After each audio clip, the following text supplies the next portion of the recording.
Tahimik ang hapagkainan ng pamilya Rivera. Maliban sa kaluskos ng mga kubyertos at ang mahinang tunog ng fan na paikot-ikot sa kisame.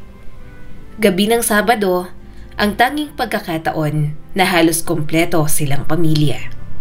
Ang kanyang ina na palaging abala sa kusina. Ang kanyang ama na galing sa trabaho. At syempre, ang kakambal ni Luna na si Lyra, na laging may bagong kwento tungkol sa kung gaano ito pinupuri sa opisina. "Grabe ma," natatawang sabi ni Lyra habang tinutusok ng tinidor ang ginisang gulay. "Sabi ng boss ko, ako raw ang sunshine ng department namin. Kasi raw, kahit pagod na po, may energy pa rin ako. Feel ko nga, ako na ang favorite nun eh." Ngumiti ang kanilang ina na may halong pagmamalaki sa tinig. "Iyan ang gusto ko sa iyo, anak. Lagi ka naman talagang masigla at laging positibo sa mga bagay na ginagawa mo. Kaya siguro lahat ng tao gustong kausap ka." Tahimik lang si Luna. Pinaglaruan niya ang kanin sa plato. Pinipisil-pisil ang dulo ng tinidor na parang biglang naging kawili-wili. Sanay na siya sa ganoong mga tagpo.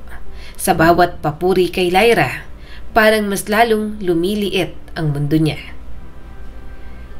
Ikaw Luna," sabay lingon ng kanilang papa. "Kamusta naman sa trabaho? Tahimik ka lang dyan." Nagulat siya nang biglang mapunta sa kanya ang tanong. Okay lang po. Medyo busy lang sa office. Maraming reports." "Luna kasi," sabat ni Lyra, may halong biro pero may diin. "Lagi kasing nagmamadali umuwi. Hindi man lang sumasama sa mga after-work hangouts. Paano ka makikilala ng mga tao niyan?" Napangiti si Luna ng alanganin. "Pagod lang ako. Mas gusto kong ipahinga kaysa gumala pa." Natawa si Lyra. "Pagod o iniiwasan lang makipag-socialize?" Tumawa rin ang kanilang ina at sumabay sa biruan. "Luna, you should learn from your sister. Hindi puro trabaho lang. Look at Lyra. She knows how to enjoy life." At doon, parang may kumalabit na kirot sa dibdib ni Luna. Hindi naman sinasadya ng ina na masaktan siya. Pero sa bawat salitang sinasabing kailangan niyang matuto sa kanyang kakambal, parang paalala na naman yon na kahit kambal sila, mas nagniningning si Lyra. Pinilit niya na lamang ngumiti. "Apo ma." Sa ilalim ng mesa, marahan niyang pinisil ang laylayan ng palda. Isang tahimik na paraan ng pagpigil sa luha na gustong pumatak. Ayaw niya kasi talagang nakukumpara palagi sa kanyang kakambal. Pagkatapos ng hapunan, nauna siyang nagligpit ng mga pinggan. Nang matapos, pumasok siya sa kwarto nilang kambal. Pareho silang may sariling side. Kay Lyra ang kaliwa, laging makulay, puno ng mga make-up, pabango at Polaroid pictures kasama ang mga kaibigan. Kay Luna naman ang kanan. Simple, maayos, at medyo malamlamang kulay. Nasa bahay sila ng mga magulang, kaya magkasama sila sa kwarto. Pero kapag nasa dorm sila, magkahiwalay naman sila ng kwarto. Pagpasok ni Lyra, umupo ito sa kama at nagsimulang maglagay ng face mask. "Luna, may sinan sa akin si Patrick. Sabi niya, miss na daw niya ako." Napahinto si Luna sa pag-aayos ng gamit. "Si Patrick, ex mo, di ba?" "Oo Sabi niya magbabago na raw siya. Pero ewan ko, ang mga lalaki kasi kapag wala ka na, sakalang marunong magpahalaga." Ngumiti si Luna. "Baka naman sincere na siya ngayon." Baka nga. Pero alam mo, ayoko nang balikan ng mga ganon. Mas masaya akong single. At saka..." Ngumiti si Lyra ng mayabang. "Madami pa naman dyan. Hindi ako mawawalan." Tahimik lang si Luna. Hindi niya kayang sabihin na siya, ni minsan, wala pang nag-abot ng bulaklak o nag-text ng good morning. 26 na siya, pero wala pa rin katulad ng mga karanasang kinikwento ni Lyra. Magkamukha lang naman sila ni Lyra. Pero iba talagang magdala ng sarili ang kanyang kapatid. Mas fashionista ito at mas may sex appeal. Mas ligawin ng mga lalaki at kawili-wili ang personality. Aminado naman kasi si Luna na boring siyang tao at may pagka-introvert kaya wala siyang masyadong kaibigan. Pero parang may parte ng puso niyang tahimik na nagtatanong, ano kaya ang pakiramdam ng maligawan? Napiliin siya kaysa sa kakambal niya. Kinagabihan, habang tulog na si Lyra, hindi pa rin mapakali si Luna.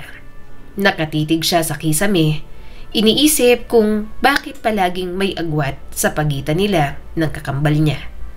Magkapareho naman sila ng mukha, pareho ng boses, pareho ng height, pareho ng lahat. Pero bakit tila si Lyra lang ang laging napapansin? Bumangon siya at tumingin sa salamin sa gilid ng kama. Tumingin siya sa sarili, sa mga matang pagod, sa buhok na basta na lang nakapusod, sa simpleng t-shirt na suot. Identical twins daw kami, mahina niyang bulong. Pero bakit parang ako lang yung laging walang kopya ng saya niya? Kinuha niya ang suklay at sinuklay ang buhok. Parang sinusubukang hanapin kung saan magsisimula ang pagkakaiba nila. Siguro kasi mas marunong itong ngumiti. Siguro kasi mas confident si Lyra. Siguro kasi mas magaling itong magmahal. Napayuko si Luna. Hindi naman niya gusto si Lyra na maging kalaban. Pero sa bawat papuri na naririnig niya para sa kapatid, nararamdaman niyang unti-unti siyang lumulubog sa sarili niyang anino. Kinabukasan, maaga siyang pumasok sa opisina. Sa tahimik na bus, doon niya muling narinig sa TV ang advertisement ng cafe na may boses ni Jackson. Find warmth in every cup. Find your peace at Brewed Bliss Cafe. Saan ni Jackson at pinakita ang pamatay nitong ngiti. Napangiti siya nang marinig ang boses ng binata. Gwapong-gwapo talaga siya rito. Si Jackson ang long-time crush niya since college.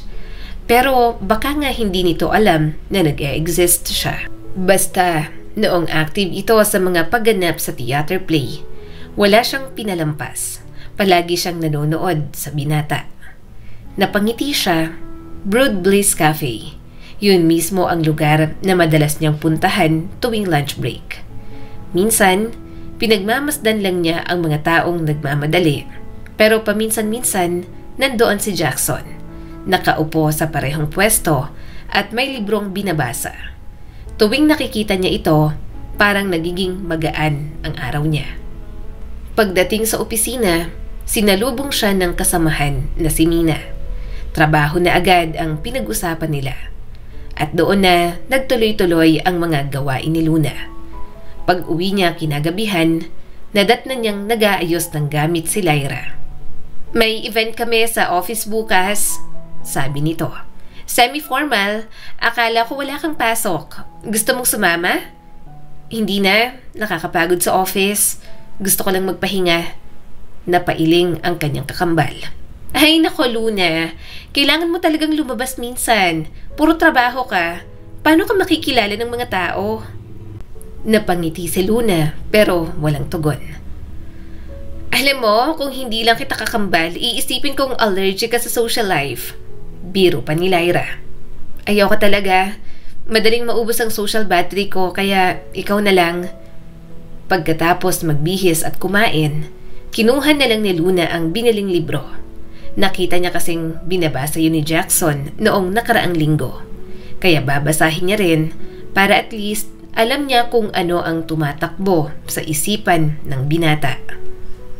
Isang hapon sa opisina, tahimik si Luna sa kanyang mesa. Busy siya sa trabaho, ngunit ang isip niya ay nasa ibang lugar. Sa Brewed Bliss Cafe, kung saan palagi niyang nakikita si Jackson. Tuwing tanghalian, pumupunta siya roon. Minsan, dala ang sarili niyang libro. Minsan, kunwaring abala sa cellphone. Pero sa totoo lang, lagi niyang hinihintay kung nandoon si Jackson. Ang lalaking palaging may maayos na polo, disente, at tila may katahimikang bumabalot dito kahit maingay ang paligid. Hindi ito katulad ng ibang lalaking maingay o sobrang ma-confident, kahit pa nga lumalabas sa ibang commercials sa TV. Tahimik lang, ngunit kapag ngumiti, parang nagiging mas maliwanag ang paligid. Kaya kahit hindi pa sila kailanman nagkausap, kilala ni Luna ang bawat pamilyar na galaw nito. Kung paano iniikot ang tasa ng kape bago humigo, kung paanong bahagya itong nag-aangat ng ulo kapag napapaisip sa binabasa. Sa loob ng 3 linggo, si Jackson na ang tahimik na dahilan ng pagngiti ni Luna. "Luna!" sigaw ni Lyra mula sa kabilang linya. Halos mabingi si Luna sa lakas ng boses ng kapatid sa cellphone. "Bakit?" tanong ni Luna sabay tingin sa orasan. Break time pa naman. "Guess what?" Tumaas ang mga kilay niya. May nanliligaw sa akin." Halos mabitiwan ni Luna ang ballpen. "May bago ba? Palagi namang may nanliligaw sa'yo." Sino?" "Si Jackson," sagot ni Lyra na parang batang tuwang-tuwa. "Nakilala ko last week sa isang cafe. Grabe, sobrang gentleman. As in, hindi ko ina-expect na siya pa yung magpaparamdam." Bahagyang natigilan si Luna. Parang biglang humina ang tunog sa paligid. Parang lahat ng tao sa opisina ay nawala. At ang tanging tinig ni Lyra ang naririnig niya. "Si Jackson?" ulit niya sa pangalan ng binata. "Jackson Cruz ba yan? Yung nasa mga commercial at college batchmate natin?" Oo. Sabi ko na nga ba? May gusto sa akin yon. Ayan, confirmed na talaga. Nag-chat siya sa akin kagabi. Nagtatanong kung pwede daw siyang manligaw. Siyempre, pinayagan ko. Mabait naman eh. Cute pa. Natatawang sabi ni Lyra. Tumawa si Lyra sa kabilang linya. Pero si Luna ay napapikit na lamang. Pinipigilan ang kabog ng dibdib. Si Jackson ang lalaking araw-araw niyang tinitingnan mula sa malayo since college days. Yun at kakambal pa niya ang liligawan. Ang kakambal niya pa ang natipuhan sa halip na siya. Pilit niyang sabi at pinipilit gawing normal ang tono.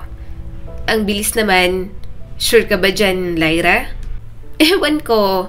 May dating lang siguro ako sa kanya. Sabi niya, una pa lang daw niya akong makita. Parang iba na." Huminga siya ng malalim. "Ganun ba?" Bakas ang saya sa boses ni Lyra. Excited ako. Dadalhin ko siya sa bahay next week para makilala ni Mama at Papa. Siyempre, gusto kong maipakilala ka agad. Alam mo naman sila, kailangan malaman nila kung sino ang mga nanliligaw sa atin." Pagkatapos nilang magpaalam, nanatili lang siya sa mesa habang nakatitig sa screen ng computer. Hindi niya namalayang dumaloy na pala ang luha sa kanyang pisngi. Sa sumunod na mga araw, tahimik lang si Luna.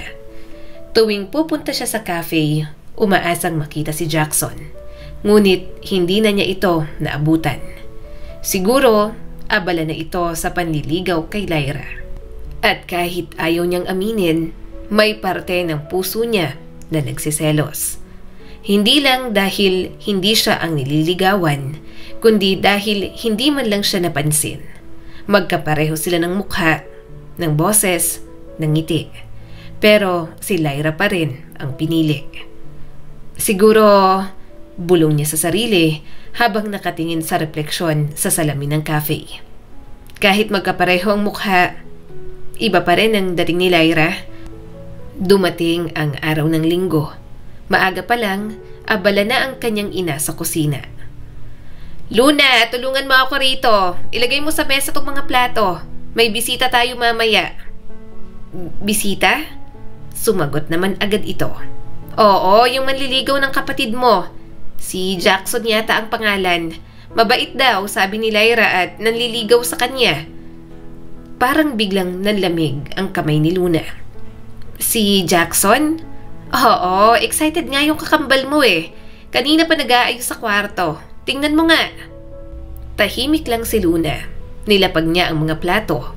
Pero ang isip niya ay parang hindi alam kung saan tatakbo.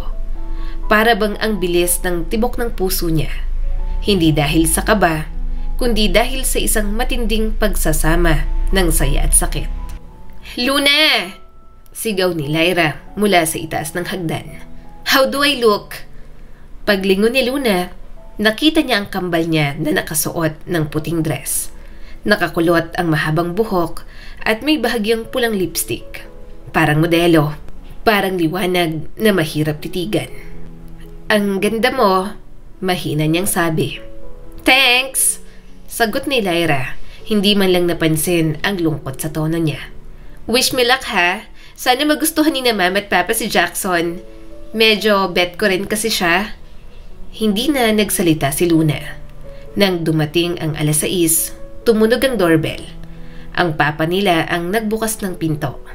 At nang marinig ni Luna ang boses na yon, ang pamilyar na mababang tinig na palaging naririnig niya, parang tumigil ang oras.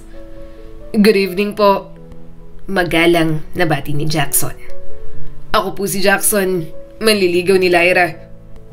Paglingon ni Luna, doon niya tuluyang nakita ng malapitan ang lalaking sa matagal na panahon niyang pinagmamasdan. Naka-blue na polo, simple lang pero maayos, at may ngiting kay tagal na niyang iniingatan sa alaala. At ngayon, ang ngiting yon ay para sa ibang tao. "Jackson, this is my sister, Luna," sabi ni Lyra, tuwang-tuwa habang hinahawakan ang braso ni Jackson. "Kambal ko siya, identical kami." Ngumiti si Jackson at nag-abot ng kamay. "Nice to meet you, Luna." Saglit siyang natigilan bago abutin ang kamay nito. "Nice to meet you too." Magaan, mainit at magalang ang pakiramdam ng kamay nito. Pero agad din niya yung binitawan. Natatakot siya na baka mabasa ni Jackson sa kanyang mga mata ang damdaming itinatago. Habang nag-uusap ang mga magulang at si Lyra kasama si Jackson, si Luna ay nananatiling tahimik. Paminsan-minsan, sumasabat siya. Pero sa totoo lang, halos hindi niya maintindihan ang usapan. Tinitingnan lang niya kung paano ngumiti si Jackson habang nagkakwento. Kung paano ito nakikinig kay Lyra na may paggalang. Kung paano ito tumawa at sa bawat sandali, ramdam niyang lalong bumibigat ang dibdib niya. "Luna, ikaw, may boyfriend ka na ba?" Tanong bigla ni Jackson, tila inosenteng pakikipag-usap lang. Halos napatigil siya. "Wala pa." "Talaga? Pero identical kayo ni Lyra. Pareho kayong maganda." Nakangiting sabi pa nito. Ngumiti si Luna ng pilit. Siguro mas maganda lang talaga siya." Tumawa si Lyra. "Tama. Ako yung may charm. Saka mahiyain kasi ang kakambal ko, kaya wala masyadong nakikilala." Pagkatapos ng hapunan, nagpaalam na si Jackson. Bago ito umalis, muling ngumiti sa kanya, kaya bahagya siyang namula. "Nice meeting you again. Sana magkita tayo ulit." "Sure," mahinang tugon ni Luna. Pero sa isip niya, alam niyang bawat pagkikita nila mula ngayon ay magiging paalala lang ng kung gaano kalapit, ngunit malayong malayo ang lalaking gusto niya. Nang magsara na ang pinto, agad nagsalita si Lyra. "Siya na talaga, Ma. Ang bait, ang gentleman. Feel ko, siya na." Ngumiti ang kanilang ina. "Kilalanin mo muna ng maigi, anak. Nakakadalawang boyfriend ka na. Tumatanda ka na rin. Kaya ang mahanap mo sanang lalaki ay yung sure ka na at magandang maging asawa." Tahimik lang si Luna habang nakaupo sa gilid ng sofa. Sa bawat tawa ng pamilya niya, parang mas lalong lumalalim ang kanyang katahimikan. Alam niya namang walang kahit na sinong may kasalanan sa nararamdaman niya. Pero nasasaktan talaga siya. Pagpasok nila sa kwarto, abala si Lyra sa pagme-message kay Jackson. Tinitigan ni Luna ang kakambal, ang mga mata nitong nagliliwanag, ang ngiting parang walang bahid ng pag-aalinlangan. "Happy ka, no?" tanong ni Luna ng mahinahon. Super! Ay, hindi ko alam. Pero iba talaga siya. Hindi katulad ng mga ex ko. Sobrang bait. Alam mo, Luna, baka ito na talaga yung tipo ko na gustong seryosohin. Kasi, alam mo naman, na more into bad boy looking ako. Kaya baka hindi ako makatagal sa isang relationship. Kasi, mas bagay pala sa akin ang mga good boy katulad ni Jackson. Tumango si Luna at pilit na ang ngiti sa mga labi. Mabuti naman, napatingin sa kanya ang kanyang kakambal. Bakit parang ang lungkot ng boses mo? Pagod lang siguro. Ngumiti si Lyra, saka bumalik sa cellphone. Dapat kasi lumandi ka na. Hindi ka na bumabata. 26 ka na. Mas ideal sa babae na makahanap ng lalaki during their 20s. Kapag kasi 30s, medyo mahirap na. Hindi naman tayo katulad ng mga lalaki na mas ideal mag-asawa ng 30s kasi mas bankable na. Sige, matulog ka na. Ako, magte-text pa sa future boyfriend ko. Tahimik na napahiga si Luna at nakatalikod na lang kay Lyra. Sa dilim ng kwarto, pinakinggan niya ang mahinang tawa ni Lyra habang nagte-texts. Habang siya naman ay pinipigilan ang sarili na umiyak. At sa isip niya, isang tanong ang paulit-ulit na bumabalik sa kanya. Alam ng Diyos na si Jackson lang ang lalaking hinangad niya ng ganoon. Kaya bakit si Lyra ang napansin nito? Bakit hindi siya ang napansin ni Jackson? Kinabukasan, bumalik na sila sa dorm dahil may trabaho na sila. Gayunpaman, mabigat para sa kanya ang mga sumunod na araw. Siguro, oras na. Bulong ni Luna sa sarili. Oras na para magbago. Hindi dahil gusto niyang makipagkompetensya kay Lyra. Hindi rin dahil gusto niyang mapansin ni Jackson. Gusto lang niyang makita ang sarili, hindi bilang anino ng iba, kundi bilang si Luna. Nang araw ding yon, pagkatapos ng trabaho, huminto siya sa isang maliit na salon. Huminga siya ng malalim bago pumasok. Good evening, ma'am. Bati ng receptionist. Anong gusto niyong ipagawa? Saglit siyang nag-isip. Mula pagkabata, palagi siyang naikukumpara sa buhok. Straight at shiny ang kay Lyra, habang mahaba at sabog naman ang buhok niya. Pero ngayon, gusto niyang maging maganda rin yon. Magpapariband po ako, sabi niya ng mahinahon, pero buo ang loob. Ngumiti ang stylist at hinawakan ang kanyang buhok. Nice decision, ma'am. Mas lulutang ang ganda ninyo. Habang inaayos ang buhok niya, ramdam ni Luna na may kasabay na nababago mula sa dibdib niya. Mga taon ng pag-aalangan, mga sandaling nananahimik siya sa likod ng mga papuri para kay Lyra. Pagkatapos, nang iabot sa kanya ng stylist ang salamin, sandali siyang napatitig. Bahagya siyang napakagatlabi. Dahil mas naging kamukha siya ni Lyra. Pero okay lang yun dahil mas madalas namang magkulot ang kakambal niya. Mas magaan ang mukha ni Luna at mas maliwanag ang mga mata. At sa unang pagkakataon, ngumiti siya at nagustuhan ang kanyang itsura. Pag-uwi niya, sinalubong siya ni Lyra sa pinto. Oh my God! Luna! Anong ginawa mo sa buhok mo? Nagpariband lang. Mahinang sagot ni Luna habang nag-aalis ng sapatos. Trip ko lang. Wow, bigla-bigla. Hindi mo man lang sinabi. Pero, tumigil si Lyra at tinitigan siya mula ulo hanggang paa. Bagay, you look so good. Mas lalo kitang naging kamukha. Ngumiti si Luna. Salamat. Ang ganda mo pala kapag ganyan. Mas confident kang tingnan.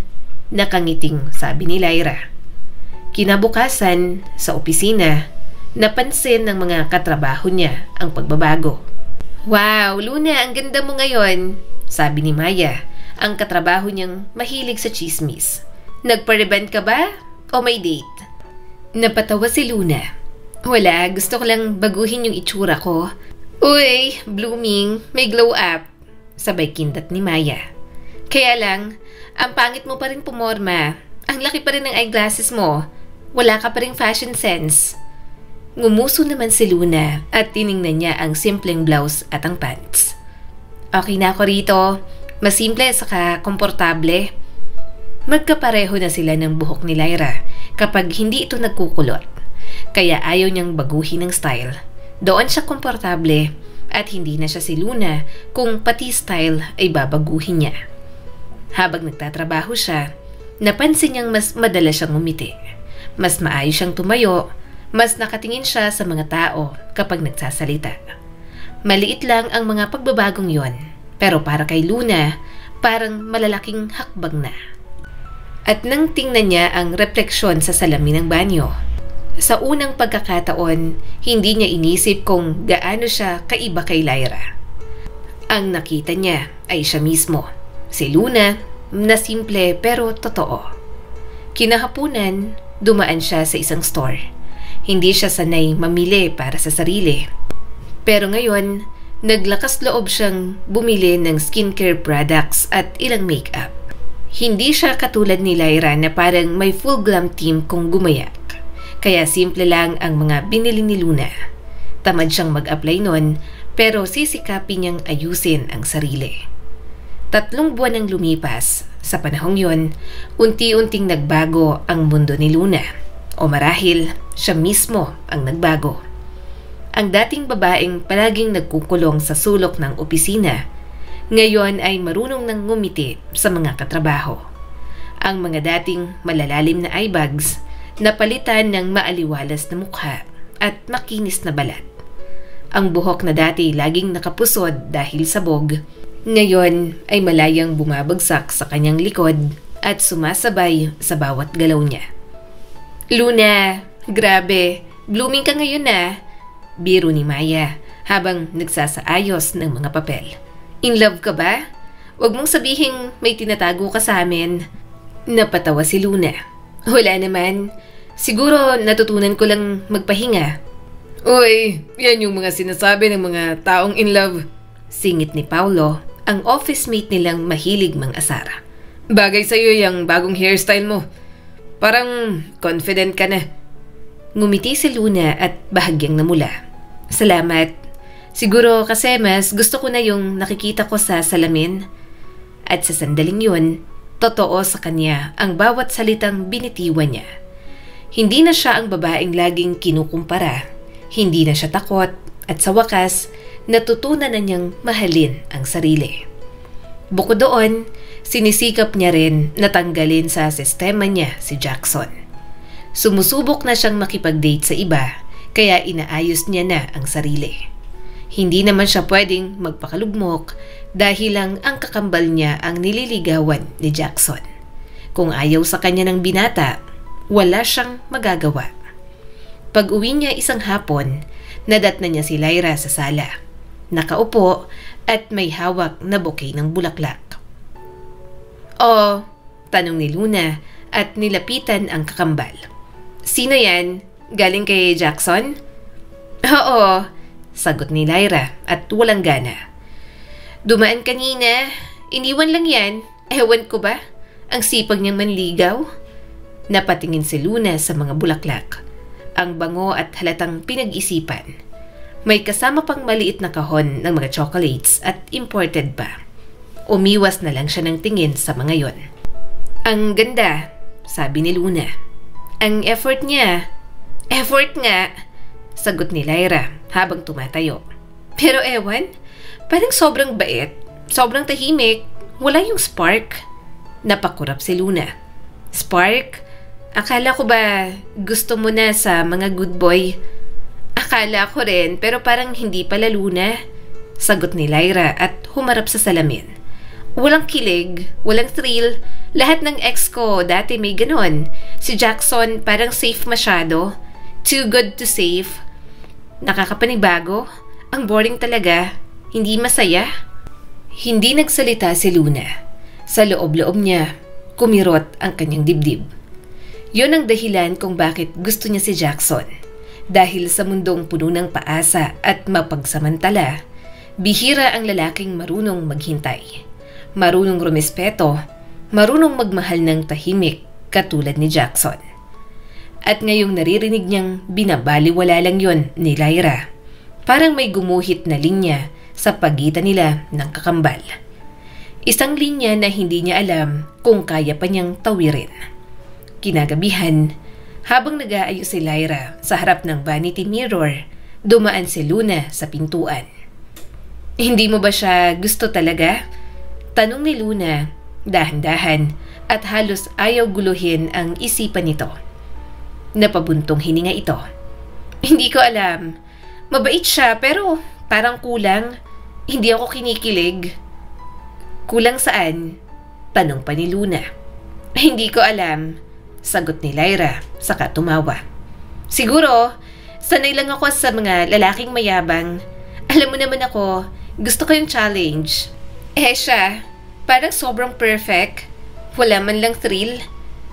Mata man niyang tiningnan si Lyra. Gusto niyang tanungin kung hindi ba sapat na maramdaman itong ligtas ito kapag nasa piling ni Jackson. Na maramdaman itong mahalaga ito kahit walang spark. Pero pinili niyang manahimik at huwag na lang mangialam. Kaya sabi na lang ni Luna, Baka kasi hindi mo lang siya kilala ng mabuti."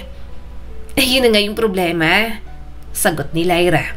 "Kahit makilala ko pa siya, hindi ko siguro makikita yung hinahanap ko. And to be honest, I'm really disappointed." At doon, tuluyang tumahimik si Luna. Kahit gusto niyang ipagtanggol si Jackson, alam niyang wala siyang karapatang magsalita. Hindi niya boyfriend si Jackson. Hindi siya ang nililigawan. Pero siya ang nagmamahal, kaya nasasaktan siyang sinasabihan ito ni Lyra ng ganoon. Kinabukasan, umuwi na muna sila sa bahay ng mga magulang. Habang nag-aalmusal silang tatlo kasama ang ina, dumating si Jackson. Maaga, dala na naman ang mga bulaklak at box ng cookies. "Good morning po, tita," bati ni Jackson ng magalang. "Nagdala po ako ng cookies para sa inyo." Ngumiti ang kanilang ina. "Nako, salamat naman Jackson. Ang bait mo talaga. Pasok ka anak." Nasa tabi lang ni Lyra si Luna na tahimik at pinagmamasdan ang bawat galaw ni Jackson. Maayos ang postura, may ngiti sa labi at may mga matang parang laging sinserong nakatingin. Naiilang siyang makipagtagpo ng tingin, pero sa sandaling magtama ang kanilang mga mata, parang may dumaan na kuryente sa pagitan nila. Isang pakiramdam na hindi niya alam kung dapat bang ikatuwa o ikatakot. Isang pakiramdam na siya lang ba ang nakaramdam? "Good morning, Luna," bati ni Jackson ng magalang, bago bumaling kay Lyra. "Nadala ko yung binili kong libro. Baka gusto mong basahin." Oo, sige," sagot ni Lyra at halatang walang gana. "Salamat." Napatingin si Luna sa kapatid niyang si Lyra. Alam niyang wala itong hilig magbasa ng mga libro. Pero hindi napansin ni Jackson ang pagkawalang gana ng kakambal niya. Inabot pa rin ito ang libro at may ngiting hindi nawawala. Si Luna naman, tahimik na nakamasid at pinipigilan ang sarili. Gusto niyang sumingit, gusto niyang sabihin na siya na lang sana ang niligawan ni Jackson. Pero nanatili siyang nakangiti kahit ang puso niya ay parang binibiyak sa loob. Pag-alis ni Jackson, hindi napigilan ni Lyra ang magreklamo. "Nakakapagod na yung mga ganong lalaki. Yung araw-araw may dalang kung ano-ano. Parang walang mystery." "Pero sincere siya," sabi ni Luna at hindi na nakapagpigil. "Hindi ba mas okay na totoo kaysa sa kung sino lang na nagpapakilig?"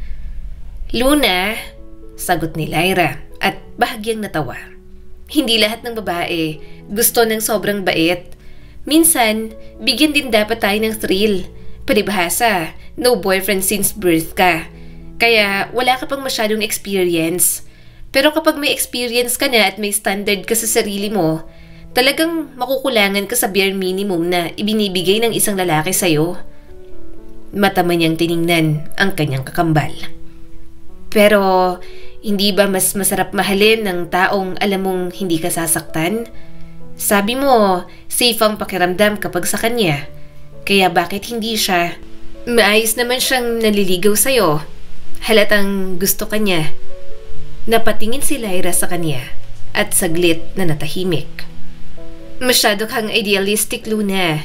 Naliligaw pa lang naman siya. Basta pag-iisipan ko muna ng mabuti. Ayoko rin naman na basta mag-reject. Bahagyang tumango si Luna. Okay na sagot sa kanya yon. Ayaw niya lang na mapunta sa wala ang mga effort nito. Pagpasok ni Luna sa opisina kinabukasan, hindi niya maiwasang mapaisip sa usapan nila kagabi. Minsan, iniisip niya kung ano kaya kung si Jackson ay sa kanya nanligaw. Baka mas napahalagahan niya ang bawat effort, bawat simpleng paalala at bawat ngiti. Pero pagkatapos, lagi niyang binabalikan ang katotohanan na hindi naman siya ang pinili at hindi naman siya ang gusto. At kahit anong ganda niya na ngayon, kahit ilang papuri pa ang matanggap niya sa opisina, may isang bagay na hindi niya mababago. Ang katotohanan si Lyra ang tinitibok ng puso ni Jackson. Isang gabi, habang naglalakad si Luna pauwi, dumaan siya sa harap ng isang flower shop. Doon niya nakita si Jackson at nakatingin sa mga display.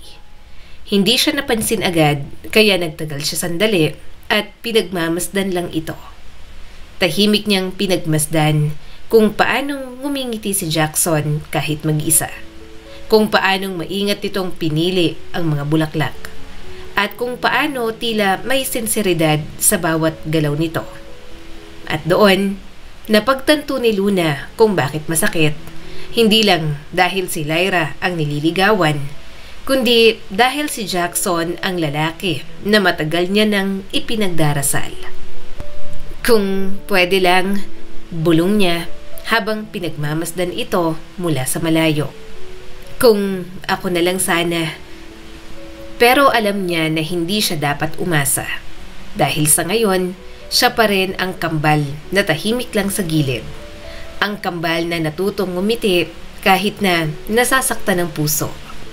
Pag-uwi niya, nadat na niyang binabasa ni Lyra ang sulat na iniwan ni Jackson. Ang haba ng sulat niya, sabi ni Lyra at halatang walang interes. Tungkol lang sa kung gaano daw niya ako hinahangaan. Ang corny naman. Hindi mo ba binabasa ng maayos? Tanong ni Luna. Ang sweet kaya. Sa panahon natin ngayon, rare na ang ganyang lalaki na manliligaw in a traditional way. Saka, masaya kayang makatanggap ng love letter. Umismid naman ito. Binasa ko na. Pero Luna, minsan nakakasuya. Hindi ko talaga trip yung mga ganito. Bahagya siyang nalungkot para kay Jackson. Medyo naiinis naman siya sa kanyang kapatid. Gayunpaman, katulad ng palagi niyang ginagawa, hindi siya nangialam. Hanggang isang gabi sa dorm, dumating si Lyra. Bit-bit ang isang envelope na may logo ng kumpanyang kilala sa Singapore. Sa unang tingin pa lang, alam ni Luna na may malaking balita na naman ang kapatid niya. Guess what? Bungad ni Lyra habang nakangiti ng malawak. Tinanggap ako sa project sa Singapore. Ako ang ipapadala ng company. 2 months lang daw. Libre lahat. Accommodation, allowance, everything. Napangiti si Luna. Wow, grabe Lyra. Congrats. Ang galing mo talaga. Lumapit si Lyra at yumakap. Thank you sis. Pero hindi ko pa sinasabi kay Jackson. Natigilan si Luna. Ha? Bakit hindi pa? Umupo si Lyra sa gilid ng kama. Nilalaro ang buhok at parang may gustong sabihin pero nag-aalangan. Ewan, hindi ko alam kung paano ko sasabihin. Alam mo namang nanliligaw pa rin siya hanggang ngayon. Araw-araw may texts, palaging may flowers. Pero Luna, hindi talaga ako. Feel ko, wala akong nararamdaman para sa kanya. Lyra, mahinaho niyang sabi. Baka naman kailangan mo lang siyang kilalanin ng mas mabuti. Umiling naman si Lyra. No, Luna, alam ko na. Hindi ko siya gusto. He's too mabait. Masyadong safe, sobrang predictable ang bawat galaw niya. Hindi talaga exciting. Napayuko si Luna. Ayaw ng kanyang kakambal, pero ideal na lalaki si Jackson para sa kanya. Isang lalaking marunong rumespeto at marunong maghintay. Sabihin mo na lang sa kanya, may hinahon niyang sabi. Ayaw mong maghintay siya ng walang kasiguraduhan, di ba? Huwag mo na siyang paasahin. Pero ngumiti lang si Lyra ng mapait. Hindi ko alam. Mas madali yatang mawala na lang ako. Igo-ghost ko na lang. Nakakakonsensya kasi siyang i-reject. Ang dami niyang ng effort na ginawa for me. Talagang invested siya sa akin. Lyra, napataas ang boses na Luna. Hindi tama yan. Diretsahin mo na lang. Kawawa naman si Jackson kung patuloy siyang aasa sa'yo. Come on, Luna. Sagot ni Lyra habang nakapamewang. Mahirap kayong mag-reject ng tao. I'm not confrontational. Hindi mo kasi alam kung gaano nakakairita minsan ang mga lalaking mababait masyado. Hindi ko siya minamaliit, okay? Pero wala akong energy to deal with him. I need space. Sa kamalay mo, after Singapore, ma-realize ko na okay pala siya. Na naguguluhan lang ako right now. Pero, please, putol ni Lyra. Huwag mo na akong pangaralan. Baka nga 2 months lang to. After that, kung consistent siya at seryoso talaga sa akin, pagkatapos kong hindi magparamdam, bibigyan ko na siya ng chance. Kapag bumalik ako at nandyan pa rin siya para manligaw, edi, sasagutin ko na. Kumunot ang noo ni Luna. Hindi niya maintindihan ang takbo ng utak ni Lyra. Palibhasa ay alam nito na maganda ito, kaya okay lang na magpaasa ng lalaki. Na kung may masaktan man, walang problema dahil nakapila pa ang pwedeng manligaw dito. Wala siyang pakialam noon doon. Pero dahil si Jackson ang involved, hindi talaga maiwasang mainis. Kinagabihan, habang nakahiga si Luna, ramdam niyang hindi siya mapakali. Iniisip niya si Jackson. Siguradong magugulat yon kapag bigla na lang hindi nag-reply si Lyra. Maghihintay araw-araw tulad ng isang taong walang kaalam-alam na naiwan sa gitna ng kalsada. Bakit kasi si Lyra pang nagugustuhan mo? Pwede namang ako. Naiinis na lang tuloy siyang natulog. Dumating ang araw ng pag-alis ni Lyra. Habang nag-iimpake ito, tinulungan ito ni Luna. Pinapanood niya habang isa-isang isinisilid ni Lyra ang mga dress, ang heels, at makeup kit nito sa isang maleta. Tandaan mo, Luna, sabi ni Lyra habang isinasara ang zipper. Kapag pumunta si Jackson at nagtanong siya, sabihin mo busy lang ako at need ko ng space. Hintayin niya kamo ako if gusto niya pa ng chance. Iiwan ko ang isa ko pang cellphone dito, kaya hindi niya ako makokontak. Nag-angat ng tingin si Luna. Gusto mo bang ako pang magtakip ng kasinungalingan mo? Hindi naman kasinungalingan. Half-truth lang. Biro ni Lyra. Pero nang tumingin ito kay Luna, seryoso na ang mukha. Please, ayoko magmukhang masama. Ayokong sabihin niyang iniwan ko siya. Pero iniwan mo naman talaga siya. Tapos ganyan pa ang mga sinasabi mo sa kanya. Saad ni Luna. Napangiti si Lyra ng malungkot. Pero kailangan ko to para sa sarili ko. Saka kapag bumalik naman ako at nandyan pa rin siya, okay, edi siya na. Yun lang ang hinihingi kong sign kay Lord. Hindi na sumagot si Luna. Tiningnan lang niya ang kapatid habang umaalis. Nang sumara ang pinto, parang may bumagsak na bigat sa dibdib niya.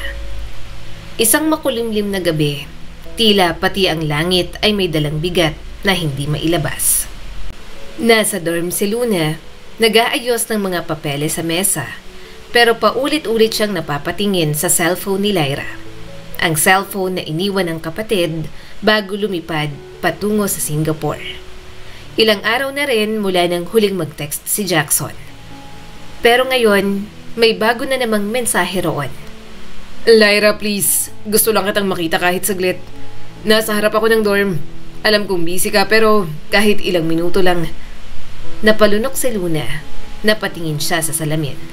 Nakasuot lang siya ng simpleng oversized t-shirt at shorts. Walang makeup at walang ayos. Pero sa sandaling yun, tumibok ang puso niya ng mabilis. Bakit siya nandito? Mahina niyang sabi sa sarili. Hindi pa rin siya sumusuko.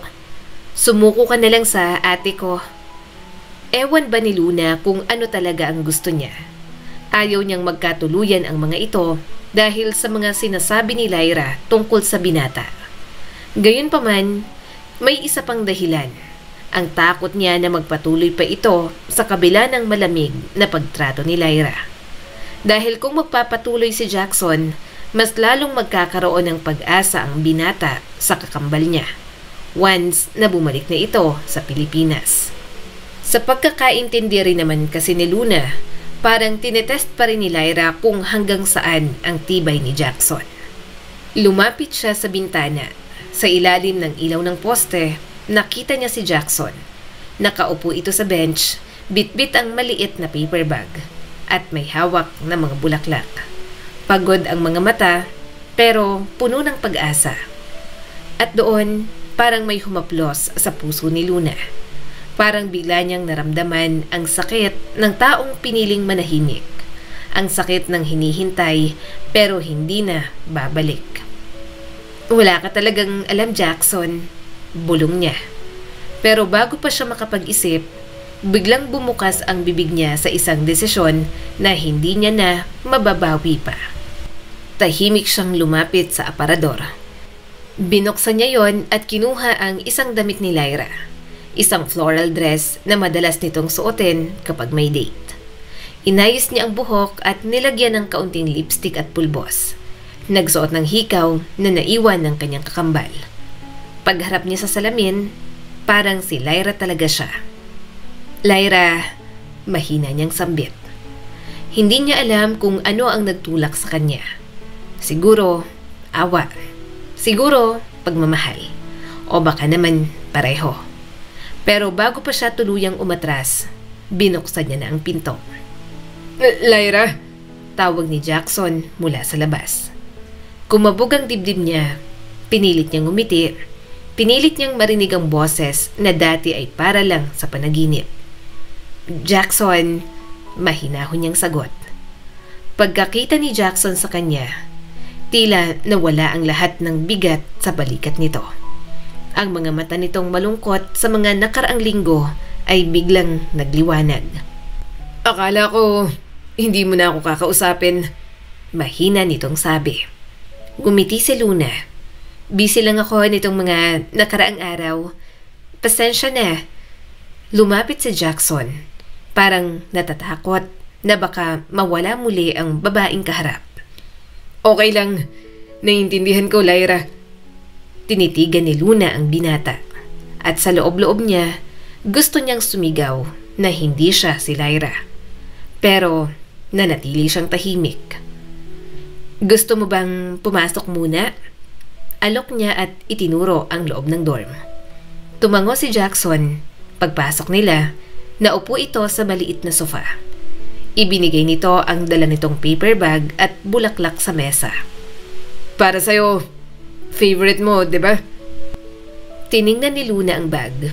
May lamang maliit na box ng dark chocolates. Marahan na lang siyang tumango. Kahit ang totoo, hindi siya mahilig sa kahit anong chocolates. Ngumiti si Jackson. Paano ko makakalimutan? Nang minsan kumain tayo sa cafe, sabi mo ayaw mo ng sobrang tamis kasi sumasakit ang ulo mo. Kaya dark chocolates lang ang pwede. Napasinghap si Luna. Salamat. Tahimik silang dalawa. Tanging tunog ng wall clock at mahinang ugong ng aircon ang naririnig. Si Jackson nakayuko at tila nag-iipon ng lakas ng loob. Lyra, pwede ba kitang tanungin? Ha? Namungay ang mga mata nito. May ginawa ba akong mali? Alam kong naging persistent ako. Pero gusto ko lang malaman kung may nasabi akong nakasakit sa'yo. Napatingin si Luna sa binata. Kita niya sa mga mata ni Jackson ang tunay na pag-aalala. Hindi yun galit, hindi rin tampo. Puro tanong lang at sakit. Pinilit niyang ngumiti. Wala kang ginawang mali, Jackson. Minsan lang, kailangan ko lang ng oras. Kailangan ko lang magpahinga. Pero, bakit bigla kang umiwas nitong mga nakaraang araw? Huminga siya ng malalim. May mga bagay lang akong gustong ayusin. Tinitigan siya ni Jackson. Pero nandito ako. Kung gusto mong may makinig, hindi ako aalis, Lyra. Salamat, Jackson. Mahina niyang sagot. Hindi ko alam kung anong sasabihin ko. Gusto kong malaman kung okay ka. Tumango siya rito. Okay lang ako. Promise. Pasensya na kung pinaghintay kita. Worth it naman. Palaging maghihintay ako sa'yo. Sagot ni Jackson, sabay tawa ng mahina. At sa sandaling yun, napatingin si Luna sa binata at parang huminto ang oras. Ang tawa nito, ang mga mata nitong kumikislap sa ilaw. Lahat ng yon para sa kanya, kahit alam niyang hindi dapat. Makalipas ang ilang minuto, tinanong ulit siya ni Jackson. Pwede pa ba akong bumisita ulit? Hindi naman kita pipilitin. Gusto ko lang makasama ka kahit sandali. Napaisip si Luna. Ang totoo, gusto niyang sumigaw ng oo. Pero naaalala rin niya ang bigat ng kasinungalingan niya. Baka hindi niya pa mapanindigan. Baka hindi ako laging available, sabi niya. Pero kapag may time, pwede naman. Ngumiti si Jackson at halatang gumaan ang pakiramdam. Okay lang, kahit 10 minuto lang sa isang araw, sulit na. Natawa si Luna ng mahina. Ang ikli ng 10 minutes, gawin mo ng 3 oras? Tumawa naman ang binata. Sa loob-loob niya, sinasabi niya sa sarili na isang gabi lang yon, para lang hindi ito masaktan. Bukas, magpapaliwanag siya. Bukas, ititigil niya na. Pero nang magpaalam si Jackson, dala pa rin ang ngiting yon, hindi niya magawang bitawan ang kasinungalingan. Good night, Lyra, sabi nito. Thanks for tonight. Masaya ako kahit sandali lang. Good night, Jackson, sagot niya at pilit na pinapakalma ang puso. Ingat ka. Pagkatapos niyang isara ang pinto, napasandal siya roon. Napahawak sa dibdib. Bakit ganon? Bakit ang sakit kapag alam kong ang saya ko? Ang saya na galing sa kasinungalingan. Tumingin siya sa salamin. Kay Lyra sa anyo, pero kay Luna sa puso. At doon niya naramdaman na nagsisimula na ang isang kasinungalingan na hindi na basta maaayos sa isang sorry lang. Kinabukasan, habang pinagmamasdan ng cellphone ni Lyra, nakita niya ang mensaheng galing kay Jackson. Salamat kagabi, Lyra. Ngayon ko lang ulit naramdaman na may chance pa rin tayo. Sana tuloy-tuloy na ulit. Napapikit si Luna. Alam niyang kailangan na niyang tapusin ang lahat. Pero habang binabasa ang bawat salita, may kakaibang init na bumabalot sa kanya. Isang pakiramdam na matagal nang wala. Ngayon lang siya minahal ng isang lalaki, kahit hindi naman talaga siya ang minamahal. At sa halip na itigil, pinili niyang sumagot. Sige, Jackson, magkita ulit tayo soon. At doon nagsimula ang kasinungalingan na hindi niya alam kung kailan matatapos. Mabilis na lumipas ang mga araw. Araw-araw, dumarating si Jackson sa dorm, dala ang ngiti at simpleng mga regalo. Para kay Jackson, si Lyra pa rin ang kaharap nito. Pero para kay Luna, kahit ganoon ay masaya pa rin siya dahil nararanasan niya yon. Ang aga mo yata ngayon, bati ni Luna habang binubuksan ang pinto. Nakasandra siya ngayon, simpleng ayos lang. Pero inaalala niyang huwag masyadong lumihis sa estilo ng kakambal. Ngumiti si Jackson, bit-bit ang 2 cup ng kape. Namiss kitang sabayan mag-breakfast. Sabi mo gusto mo yung may cinnamon rolls, hindi ba? Napangiti si Luna at pinipilit maging kalmado. Wala siyang partikular na gustong tinapay. Si Lyra ang may paborito ng cinnamon rolls. Pero sa labi niya ay may lumabas ang isang mahinhing tawa. Naalala mo pa talaga? Of course, Sagot ni Jackson sabay abot ng kape. Paborito mo kaya? Umupo sila sa maliit na mesa sa may bintana.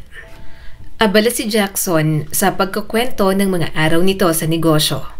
Pero paminsan-minsan, napapatitig lang kay Luna na para bang hindi makapaniwala sa nakikita. Bakit ganyang katumingin?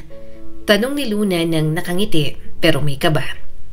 Umiling si Jackson at marahang umiti. Wala lang. Parang iba ka ngayon. Mas maaliwalas lang siguro ang mukha mo ngayon. Saka ang mga mata mo, parang nangungusap. Saglit na tumigil si Luna. Pakiramdam niya kapag sinasabi nito na parang may iba sa kanya, tila hindi nito nakikita si Lyra sa kanya. Gayunpaman, alam din ni Luna na niloloko niya lamang ang kanyang sarili. Lumipas ang mga linggo, naging normal na ang mga pagdalaw ni Jackson. Minsan, naglalakad sila sa parke. Minsan kumakain sa maliit na restaurant malapit sa dorm. Simpleng mga sandali, pero sa bawat tawa at kwento, unti-unting nabubuo ang mundo ni Luna na hindi kailanman sa kanya. Alam mo ba, sabi ni Jackson habang naglalakad sila sa ilalim ng mga ilaw sa kalye. Nung unang nakita kita sa cafe, akala ko tahimik ka lang. Pero habang nakikilala kita, parang ang dami mong itinatago. Hindi ko alam kung paano pero gusto kong alamin ang lahat ng yun. Napangiti si Luna ng pilit at tinakpan ang panginginig ng kamay. Baka mabigo ka lang, Jackson. Hindi naman ako ganun ka-interesting. Hindi mo alam, sagot nito sabay abot ng kamay ni Luna. Sa totoo lang, ikaw na siguro ang pinaka-interesting na babaeng nakilala ko. Napatigil si Luna. Ang init ng palad ni Jackson ay sumayad sa kanya. At parang natutunaw ang lahat ng katotohanang pilit niyang tinatago. Nag-init ang kanyang mga pisngi at hindi na mapigilan ang kilig na nararamdaman. Kinagabihan, habang naglalakad sila pa uwi, biglang umambon. Walang dalang payong si Jackson, kaya mabilis itong tumakbo papalapit kay Luna at tinakpan siya ng jacket. Basa ka na, sabi ni Luna, natatawa habang pinupunasan ang patak ng ulan sa pisngi ni Jackson. Ayos lang, sagot naman ng binata habang nakangiti. Mas mahalaga na hindi ka magkasakit. Malawak na napangiti si Luna. Parang nawala ang lahat ng tunog sa paligid. Ang ulan, ang mga sasakyan, pati ang tibok ng puso niya, lahat ay parang huminto. Mahalaga, mahinang ulit niya. Lyra, tawag ni Jackson na para bang paalala yon na hindi siya ang taong inaakala nito.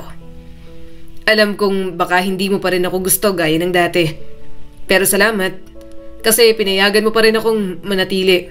Sa lahat ng nangyari, gusto ko lang malaman mo, worth it ang paghihintay ko sa'yo. Ngumiti si Luna at pilit na nilulunok ang sakit at tuwa sa dibdib. Huwag kang magpasalamat. Wala ka namang kailangang patunayan. Ngumiti si Jackson pero napabuntong hininga. Hindi mo lang alam kung gaano ko to pinangarap na makasama ka ulit, makatawa ulit tayo at makita kong nakangiti ka. At doon sa ilalim ng ulan, sa gitna ng isang kasinungalingan, naramdaman ni Luna ang pinakamatamis na kaligayahan sa buong buhay niya. Habang tumatagal, mas lumalalim ang kanilang ugnayan. Sa mga tawanan, simpleng lakad at mahabang usapan. Unti-unting nawawala sa isip ni Luna ang katotohanan. Isang gabi, habang naglalakad sila pa uwi, tinanong siya ni Jackson. Lyra, may gusto kong itanong.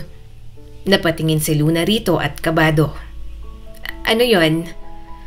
Kung sakaling dumating ang araw na may gusto kang sabihin, kahit mahirap, kahit masakit, pangako mo lang sa akin na magiging totoo ka. Kasi kahit anong sabihin mo, mananatili akong nandito. Natigilan si Luna. Hindi niya alam kung ginigising ba siya ng tadhana o pinaglalaruan. Ngumiti siya ng pilit. Bakit mo nasabi yan bigla? Umiling si Jackson. Wala lang. Gusto ko lang marinig mo. Ayokong may itinatago tayo sa isa't isa.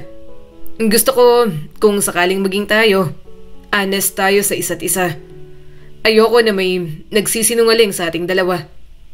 Ayaw ni Jackson ng sinungaling. Ang mga salitang yon ay parang punyal na tumusok sa puso ni Luna. Pag uwi niya sa dorm, hindi niya mapigilan ang pag-iyak. Tinitigan niya ang sarili sa salamin. Siya pa rin yon, si Luna pa rin, pero hindi niya na alam kung sino pa siya. Hanggang kailan ako magpapanggap? Tanong niya sa sariling refleksyon. Hanggang kailan ko kayang tumawa habang niloloko ko ang taong mahal ko? Ngunit sa gitna ng kanyang pagluha, sumagi sa isip niya ang bawat tawa ni Jackson, bawat haplos at bawat ngiti. At mas lalo siyang nasasaktan dahil hindi niya akalain na umabot na siya sa puntong yon. Isang gabi, muling kumatok si Jackson sa pinto. Binuksan ni Luna ang pinto, suot ang kanyang simpleng puting dress. Ang buhok niya ay nakapusod, walang makeup, walang pagtatago. Ngunit sa mga mata ni Jackson, tila yon ang pinakamagandang version ng Lyra na nakita nito. Pasensya na kung gabi na, sabi ni Jackson at may dalang paper bag. Dumaan ako sa cafe, dinalahan kita ng paborito mong pastry. Ayoko namang pumunta rito ng walang dala. Ngumiti si Luna at pilit na pinapanatag ang sarili. Salamat. Halika, pasok ka. Pumasok si Jackson. Inilapag ang paper bag sa mesa at agad siyang sinulyapan. Yung tingin na parang may gustong basahin sa kanya. Lyra, mahinahon niyang sabi. Ang dami kong gustong sabihin sa'yo, pero hindi ko alam kung saan magsisimula. Umupo si Luna sa sofa. Ano ba yon? Huminga ng malalim si Jackson bago nagsalita. Naalala mo nung una kitang ligawan? Parang laging may pader sa pagitan natin. Hindi ko alam kung anong mali, pero nitong mga nakaraang linggo, parang nawala ng pader na yon. Parang mas nakikilala kita. Napayoko si Luna at pinaglalaruan ang laylayan ng damit. Talaga? Oo, tumango ang binata at matamis na ngumiti sa kanya. Parang mas totoo ka ngayon. Hindi ko alam kung bakit, pero ngayon lang kita naramdaman ng ganito. Parang hindi mo kailangan magpanggap o magtago. Basta mas open ka sa akin ngayon. Napakagatlabi si Luna. Gusto niyang sabihing ibang tao naman talaga siya. Hindi naman siya si Lyra, pero siguradong magagalit ito. Ngunit sa bibig niya, iba ang lumabas.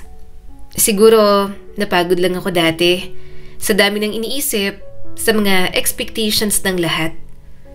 Tumingin si Jackson sa kanya at sa mga mata nito, nakita ni Luna ang isang uri ng pagmamahal na hindi niya pa naranasan kahit isang beses. Banayad, totoo, at walang hinihinging kapalit. Alam mo, Lyra, sabi ng binata at bahagyang tumawa. Dati, lagi kong iniisip, bakit parang mailap ka? Pero ngayon, ewan ko, parang masaya lang ako kapag kasama kita. Parang ang gaan. Ganon din ako, mahinang tugon ni Luna. Ang gaan. Kinabukasan, nagkita silang muli pagkatapos ng trabaho. Lyra, sabi ni Jackson, may gusto sana akong sabihin. Pwede? Tumango si Luna. Gusto niya rin namang makinig sa mga kwento ng binata. Gusto niya pa itong makilala ng mas higit. Alam mo bang, hindi naging madali ang pagkabata ko. Mapait na napangiti si Jackson. Wala akong tatay na kasama. Si mama lang. Pero madalas din siyang wala dahil sa trabaho. Kaya siguro nung una kitang makilala, nagulat ako. Parang bigla akong may tahanan. Napatitig si Luna sa binata at may kung anong kurot sa puso niya. Hindi niya alam kung paano yun sasagutin nang hindi tuluyang bumabagsak ang maskara niya. Jackson, ngumiti ito at bahagyang nakatingin sa malayo. Alam mo, lagi kong iniisip kung bakit kita gusto. Hindi lang dahil maganda ka. Hindi lang dahil mabait ka. Pero kasi kapag kausap kita, parang hindi ko kailangan magpanggap. Parang totoo ka sa akin, lalo na ngayon, mas lumalalim na ang nararamdaman ko sa'yo. Napalunok si Luna. Hinawakan ni Jackson ang kamay niya. Alam kong hindi pa malinaw sa'yo ang lahat, pero gusto kong malaman mo, handa akong maghintay. Basta, huwag mo lang akong itulak papalayo. Bahagyang natigilan si Luna at tumitig sa mga daliri nilang magkahawak. Kung langit man yon, bakit pakiramdam niya ay nakatapak siya sa kasalanan? Lumipas ang mga araw, mas naging madalas ang pagkikita nila. Naging mas komportable si Luna sa piling ni Jackson. Isang gabi, habang nakaupo sila sa rooftop ng dorm, bitbit ang 2 lata ng soft drinks. Tumingin si Jackson sa mga bituin. Lyra, pwede bang maging tayo? Bigla na lang tanong ng binata. Umawang ang bibig ni Luna. Ano? Huminga ito ng malalim. Matagal ko nang gustong sabihin to. Hindi ko alam kung handa ka, pero gusto kong subukan. Hindi ko kayang mawala ka ulit. Tinitigan siya ni Jackson. Sa loob ng ilang segundo, naglaban ang katotohanan at damdamin sa puso ni Luna. Kailangan niyang sabihin ang totoo dahil yon ang bulong ng konsensya niya. Hindi naman siya si Lyra, pero yun lang ang pagkakataon niyang maramdaman ang mahalin. Ayaw niya na yung sirain pa. At sa pagitan ng 2 yon, ang magpapasaya sa kanya ang pinili niya. Oo, sige, tayo na. Ngumiti si Jackson at mahigpit siyang niyakap. Salamat, Lyra. Hindi mo alam kung gaano ko to pinangarap. Niyakap ni Luna pabalik ng mahigpit ang binata. Sa sandaling yon, gusto niyang patigilin ng oras. Gusto niyang maniwala na totoo ang lahat, na sana ay siya na lang talaga si Lyra at na si Jackson ay sa kanya. Ngunit sa ilalim ng yakap na yon, naramdaman niyang unti-unti siyang binabalot ng takot. Anong mangyayari kapag bumalik si Lyra? Ngunit pinili niyang huwag isipin muna.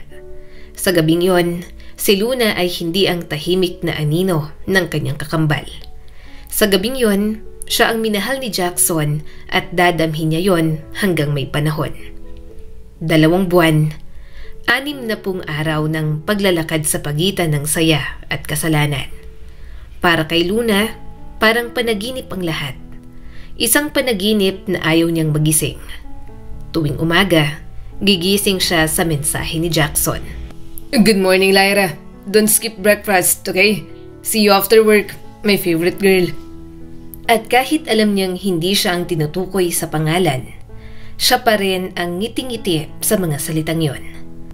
Isang Sabado ng umaga, bago pumasok sa trabaho, dumaan si Jackson sa dorm nila, bitbit ang 2 mainit na kape at paper bag ng mga tinapay. Surprise breakfast delivery! Masigla nitong bate at hinalikan siya sa mga labi. Ang aga mo naman, natatawa niyang sabi at agad na yumakap dito. Hindi pa nga ako nagsusuklay. Mas maganda ka nga kapag ganyan, biro ni Jackson. Parang hindi mo na kailangan mag-ayos. Napangiwi sa Luna, pilit tinatago ang pamumula ng pisngi. Nambola ka na naman. Hindi yun bola, Lyra. Seryoso nitong sabi, sabay abot ng kape. Ang ganda-ganda mo, araw-araw. At sa sandaling yon, pakiramdam ni Luna ay siya ang pinakamaswerteng babae sa mundo, kahit alam niyang hindi siya ang babaeng iniisip ni Jackson. Umaasa na lang siya na mahulog ng sobra ang damdamin ni Jackson sa kanya, na kahit nagpapanggap siya ay makita pa rin ito ang pagkakaiba nila ni Lyra, na kahit malaman nito ang totoo, mapili pa rin si Luna dahil siya ang mas nagpadama rito ng sobrang pagmamahal na hinahangad nito. Pagkatapos ng almusal, hinatid na naman siya nito sa trabaho. Hindi sila same company ng kanyang kapatid, pero ilang kanto lang ang lapit. Kaya nilalakad niya na lang kapag idadrop siya ng binata sa company kung saan nagtatrabaho si Lyra. Kapag ginagawa niya yon, nalulungkot ang kanyang puso. Mas lalo kasi yung paalala para sa kanya na sinungaling talaga siya. Alam mo, ginagaya mo bang style ng kapatid mo? Ang gara mo na kasing pumorma. Saka nag-contact lens ka na? Saad ni Maya, nakatrabaho niya. Tipid na lang siyang ngumiti. Sabi niyo, wala akong fashion sense, diba? Medyo nagugustuhan ko na kasi to. Pero ang totoo, hindi siya komportable ron. Niloloko niya ang kanyang sarili. Niloloko niya ang ibang tao para lang magustuhan siya. At sobrang bigat ng dibdib ni Luna nang dahil doon. Sa mga sumunod na linggo, naging mas malapit sila.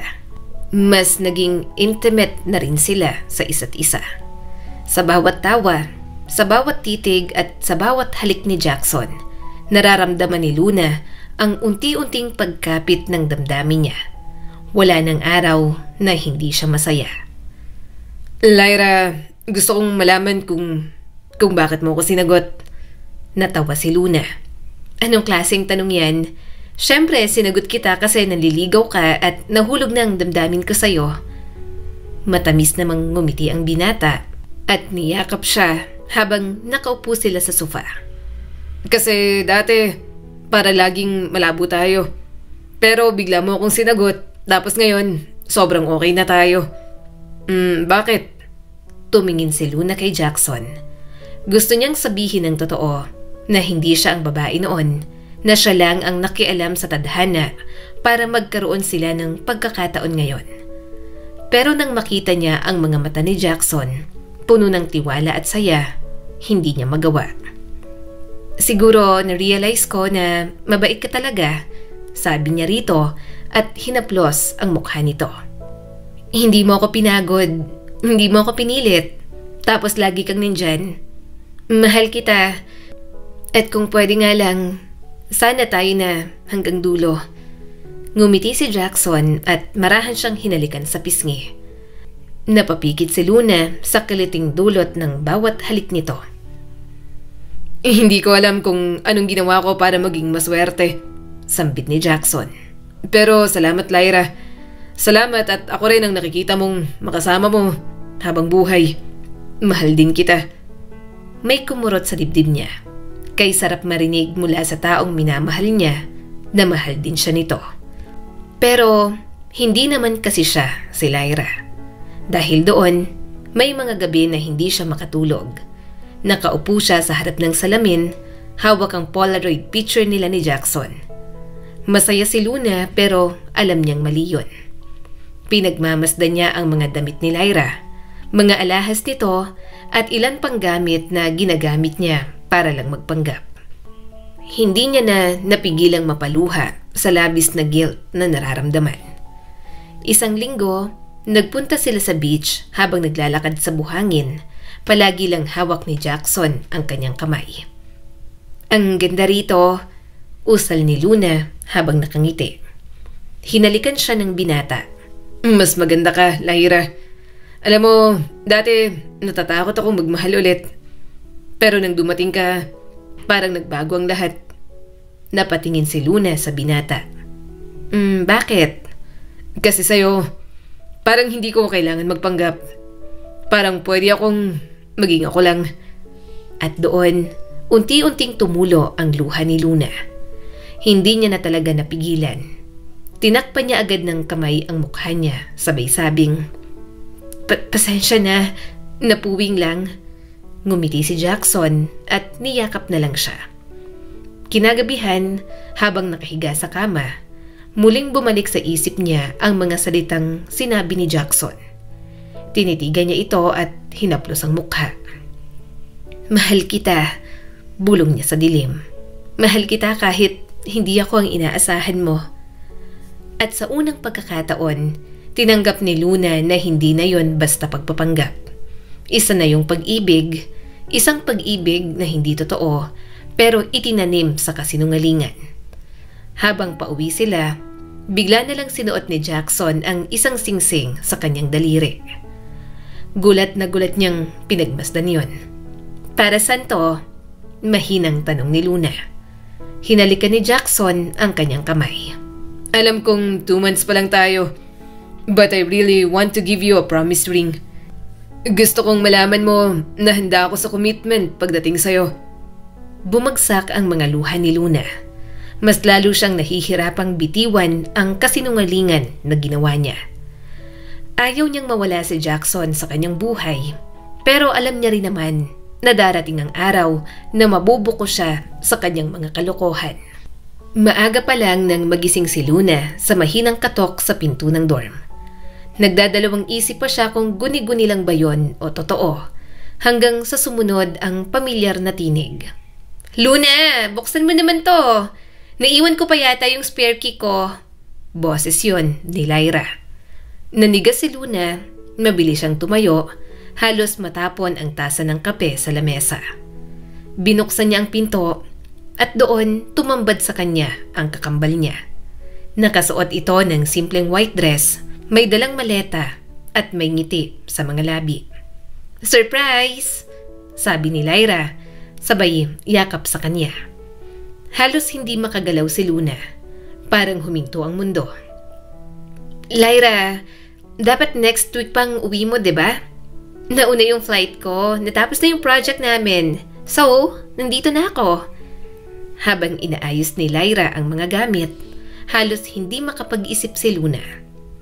Grabe, Luna, nakakamiss dito. Sa Singapore, puro trabaho. Pero at least, nakalayo ako sa mga gulo. Speaking of which, huminto ito at tinitigan siya. Kamusta pala yung si Jackson? Hindi ba siya nagparamdam? Halos mabitiwan ni Luna ang hawak na cellphone. Si Jackson, wala naman. Parang busy rin. Sumuko na yatang manligaw. Talaga? Tanong ni Lyra at nagtaas ng kilay. I thought matyaga siya. Kasi sabi ko naman sa kanya noon, I need space. I hope maiintindihan niya yon, but at the same time, gusto ko lang din naman siyang i-test kung hanggang saan ang patience niya. Napalunok si Luna. Pagkasara ni Lyra ng pinto ng banyo, mabilis niyang kinuha ang cellphone at tinawagan si Jackson. Lumabas na muna siya para hindi nito marinig. Jackson, please, huwag ka munang pumunta dito. Bungad niya agad sa binata. Bakit? May surprise ako sa'yo. Di ba gusto mo ng homemade breakfast? Nasa daan na ako, love. Sumagot agad siya. Please, urgent lang. I'll explain soon. Just don't come. Natahimik saglit si Jackson bago muling nagsalita. Lyra, what's going on? Anong nangyayari? Pupuntahan kita dyan. Malapit na ako. Hindi na siya nakasagot nang marinig niya ang boses ng kanyang kapatid. Sobrang natataranta na siya, kaya agad niyang pinatay ang tawag. Alam niyang walang paraan para takasan ang katotohanan. Pero hindi pa handa si Luna. Hanggang sa may kumatok na nga sa pinto. Mabilis siyang pumunta sa pinto para salubungin yon. Nang buksan niya, bumungad sa kanya si Jackson na nakangiti. Good morning, love. Bati ni Jackson at agad na hinalikan siya sa mga labi. Nanlamig agad si Luna. Sobrang kaba na ang mayroon sa kanyang dibdib at nang lingunin niya si Lyra, nabitiwan nito ang hawak na tasa ng kape. Anong ginagawa niyo? Gulat nitong tanong. Napatingin si Jackson kay Lyra at bahagyang nagulat. Nandyan ka na pala, Luna. I'm sorry. Nabigla ka siguro. Kami na ng kapatid mo. Bahagyang nagmura ang kakambal niya. What are you talking about? Anong Luna? Ako si Lyra. Bakit mo ihinalikan ang kapatid ko? Mabilis na bumalik ang tingin sa kanya ni Jackson. Naluluha niyang hinawakan ang braso nito, pero agad itong umatras. Napatakip siya sa bibig at nanginginig na. Sorry, mahina niyang usal. Mataman siyang tiningnan ni Jackson. Ikaw si Luna? Agad siyang tumango. Oo, ako si Luna. Ako ang kasama mo sa loob ng 2 buwan. Lumapit si Lyra at agad siyang hinila. Anong ginawa mo, Luna? Nagpanggap kang ako habang wala ako? Hindi siya makasagot. Umiyak lang siya ng umiyak sa harap ng mga ito. Hindi makatingin ng diretso si Luna sa sobrang guilt na nararamdaman. Napailing si Jackson, nabitiwan ang mga dala nito at agad na nag-walk out. Sinubukan niyang humabol dito, kailangan niyang magpaliwanag. "Jackson, sandali lang," sabi ni Luna at pilit itong inaabot. Agad namang lumingon ang binata at galit na galit sa kanya. "Huwag mo akong hawakan, Luna!" Napapikit siya nang banggitin nito ang pangalan niya na may halong galit. "Niloko mo ko. Bakit mo ginawa sa akin to? Hindi pala ikaw si Lyra. Hindi lang ako ang niloko mo. Maging ang kakambal mo at sarili mo." Bulalas nito. Sunod-sunod na ang mga luha ni Luna. "I'm sorry. Nagawa ko lang naman to kasi mahal kita." "Mahal? Hindi kita kilala." Umigting ang panga ng binata at kumislap na rin ang mga luha. "Si Lyra ang pinangarap ko at hindi ikaw." Yun lang ang huling sinabi ni Jackson bago sumakay ng sasakyan at iwan siya roon. Hindi na napigilan ni Luna ang humikbi. Alam niyang naloko siya, na nagsinungaling siya. Pero kahit paano, umasa pa rin siya na kahit malaman nito na siya nga si Luna, maaayos pa rin dahil siya naman ang nakasama nito sa loob ng 2 buwan. Nang makabalik siya sa loob ng bahay, seryoso siyang tiningnan ng kakambal niya. Naghihintay ito ng paliwanag, kaya ibinigay niya na. "Simula nang umalis ka," nagsimulang magpaliwanag si Luna at pilit na pinipigilan na humagulgol. "Dumating siya dito isang gabi. Malungkot at naghahanap ng sagot kung bakit mo siya iniwasan. Hindi ko kayang makita siyang ganon, Lyra. Naawa ako sa kanya. Kaya nagpanggap ka bilang ako?" Wala na siyang lakas para tumanggi. "Oo, nung una para lang mapagaan ang loob niya. Pero habang tumatagal, mas lalo ko siyang minahal. Lyra, kilala ko na siya since college. Mahal ko siya. Pero nang niligawan ka niya, tinanggap ko na lang yun kasi wala akong magagawa. Kaya lang, nakita ko ang mga pambabaliwala mo sa kanya. Kaya naglakas loob akong gawin ang lahat ng to." Napasigaw si Lyra. "Kahit na! Sinungaling ka! Mahal mo siya habang ginagamit mo ang pangalan ko?" Hindi na nakatiis si Luna at humakbang papalapit. "Anong gagawin ko, Lyra? Ikaw ang gusto niya. Sinubukan ko namang itigil. Pero tuwing kasama ko siya, pakiramdam ko totoo ko. Masaya ako at nararamdaman ko na binabalik niya ang pagmamahal na ibinibigay ko. Pakiramdam ko, ako yung pinipili niya. Impokrita ka! Pinili ka niya kasi akala niya, ikaw ay ako." Mas lalong sumabog ang mga luha ni Luna. Alam niya naman yon. Hindi naman kailangang ipamukha sa kanya. Pero ang sakit lang talaga para sa kanya. "Hindi ko naman ginusto, Lyra," sabi ni Luna. "Pero wala akong magawa. Laging ikaw ang napapansin. Ikaw ang gusto. Ikaw ang maganda. Sa unang pagkakataon may tumingin sa akin kahit akala niya ay ikaw ako. Nararamdaman kong ako naman. Kasi alam mo kung anong totoo. Mga bata pa lang tayo. Inggit na ako sa'yo. Mga bata pa lang tayo. Palagi na tayong pinagkukumparang dalawa. Si Jackson lang ang ginusto ko. Siya lang. Pero nang malaman kong ikaw ang gusto niya, nagpaubaya ako. Kung masaya kayo, oo na. Kaso hindi ko nakikitang mamahalin mo siya ng maayos. Binabaliwala mo nga eh." Bumagsak na rin ang mga luha ni Lyra. "Bakit? Kasalanan ko ba na mas napapansin ako kaysa sa'yo? Na mas magaling ako? Ha? Na insecure ka?" "Hindi," naluluhan niyang sabi. "Kontento ako sa meron ako. Pero napapagod na akong ikumpara sa'yo." Yon ang naging malalang pag-aaway nilang magkapatid. Hindi rin masabi ni Luna dahil lang yon sa lalaki. Siguro, mas naging issue na lang talaga ang competition na mayroon sila simula bata pa. Magkasundo sila, halos best friend na nga ang turingan. Pero ang mga naging sagutan nila, Doon na talaga lumabas ang lahat ng tinatagong hinanakit. Hindi sila gaanong nagpansinan sa mga sumunod na araw. Gayunpaman, sinikap ni Lyra na hindi yon ipakita sa mga magulang nila. Siguradong mag-aalala ang mga ito kapag nakita silang nag-aaway. "Kumusta na nga pala kayo ni Jackson?" tanong ng kanilang mama kay Lyra. "Parang ang tagal nang hindi bumibisita dito." Napatingin si Lyra sa kanya bago sumagot. "Wala na po, ma. Binasted ko na. Na-realize ko pong hindi ko siya type. Hindi po kami mag-work. Tsaka boring na po siya para sa akin." Bahagyang nagulat ang mama nila. Sayang naman. Ang bait pa naman nun. Pero sa bagay, ibang-iba nga naman siya sa mga naging ex-boyfriend mo."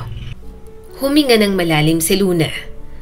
Kanyang nababatid na hindi na issue sa kanila si Jackson. Mas issue na sa kanila ni Lyra ang pagsasama bilang magkapatid. Nakakagalit din naman nga kasi ang ginawa niyang pagpapanggap. Ikaw naman, Luna?" tanong ng kanilang ama. "Abay, makipag-date ka naman. Wala ka pang pinapakilala sa amin kahit manliligaw lang. Iniisip namin minsan ng mama mo na nalagpasan ninyo ang pagiging batang ina. Tatanda ka na magdalaga. Anak, huwag ka nang mahiya. Lumandi ka na. Basta sa maayos na lalaki." May boyfriend na naman siya. Yun nga lang, hindi niya alam kung girlfriend pa rin ba ang turing sa kanya ni Jackson. Si Lyra naman ang gusto nitong maging girlfriend at hindi naman siya. "Sa next ninyong uwi rito, may irereto na ako sa'yo, Luna." Saad ng kanyang ina. "Mabait yon at engineer. Baka magustuhan mo." Marahan siyang sumagot. "Sige po." Makalipas ang ilang araw, wala nang bumabalik na mensahe mula kay Jackson. Wala pa rin silang imika ni Lyra. Para bang yon ang pinakamalupit na paalala na tapos na talaga ang pagpapanggap niya. Kailangan niya nang mag-move on. Tuwing umaga, pumapasok siya sa trabaho, pero halos walang kausap. Wala na ang dating glow na hinahangaan ng mga tao noon. Sa salamin, bumalik ang tahimik na Luna. Pero ngayon, mas malungkot, mas pagod, at mas basag na ang pagkatao.